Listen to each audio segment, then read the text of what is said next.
మెదక్ జిల్లా వెల్దుర్తి మండలం ఎల్కపల్లి గ్రామంలోని కాన్ చెరువు కట్టకు బొంగపడింది.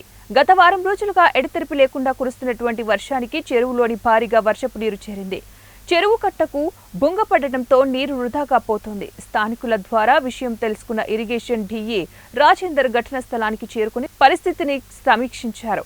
గ్రామస్తుల సహకారంతో మట్టిని తీసుకుని వచ్చి బొంగ పూడ్చే ప్రయత్నం చేస్తున్నారు. రైతులు ఆందోళన చెందవద్దని, చెరువు కట్ట రక్షణ కోసం కృషి చేస్తామని ఆయన పిలుపునిచ్చారు.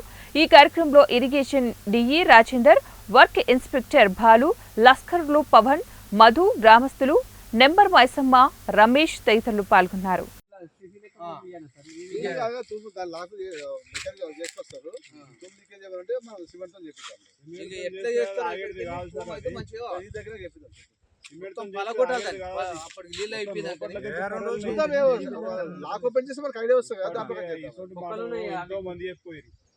జేసీబీతో కాలని ముంగడ స్కిన్ అలా తీద్దాము, తీసి ఐడియా వస్తాయి కదా.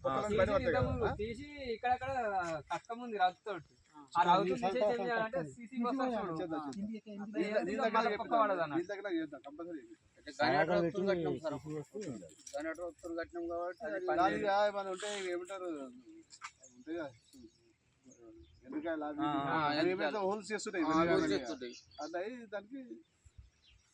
దానికి కాలం పెట్టి గడపర కూడా కావాలి.